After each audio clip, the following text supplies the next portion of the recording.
The changes, which the memo said will take effect on Wednesday, come at the close of a 120-day ban on most refugees that was ordered by President Donald Trump to allow a review of vetting processes.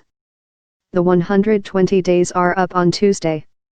With the refugee ban expiring, the Supreme Court on Tuesday dismissed the second of two cases it took up in June challenging travel restrictions the administration announced in March. This means the court will not rule on whether the refugee ban or the separate, now expired 90-day ban on people entering the U.S. from 6 predominantly Muslim countries were lawful. Trump's new travel restrictions announced on September 24 affect 8 countries and have also been challenged in court. 2 different judges have blocked the new policy, which does not include a refugee ban. Trump took office in January with a goal of sharply cutting refugee admissions, in line with the hardline immigration policies that were a focal point of the Republicans' 2016 election campaign. He quickly issued the temporary bans on refugees and travelers from some Middle Eastern and African countries that were challenged in court. Opponents of the bans argued that the policies were aimed at barring Muslims from the United States.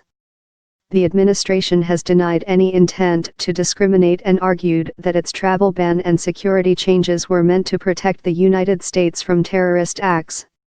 The State Department memo outlines few new procedures for refugee screening, but it strengthens some existing ones.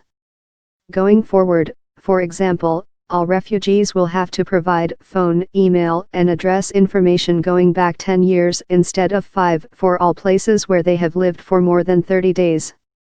The memo also says the U.S. government will require the collection of current phone and email addresses for all family members of refugees.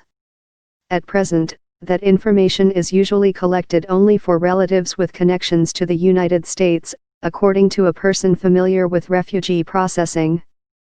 The new requirements will put an additional burden on refugees fleeing war, famine, or ethnic cleansing, whose lives have often been upended and whose family members may be scattered across the world, refugee advocates said. A State Department official declined to answer questions about the changes, but said the administration had conducted the refugee screening review to uphold the safety of the American people, and added the conclusion of the review would be made public soon.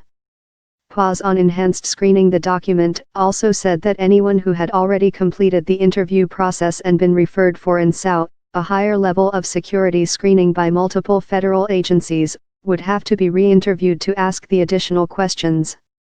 The memo said that refugee processing centers abroad will not be able to request new SOWs for refugees until there is further guidance from the government. The centers request the SOWs on the basis of guidelines issued by the U.S. government.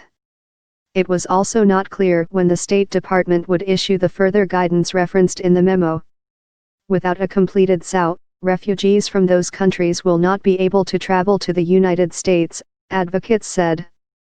Citizens of the 11 countries, plus Palestinians, comprised 44% of the nearly 54,000 refugees admitted into the United States in the 2017 fiscal year, according to State Department data.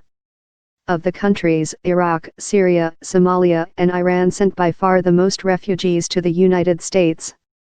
All but 2 of the countries, North Korea and South Sudan, are majority Muslim, though many of the refugees that come from those countries are religious minorities in their own states.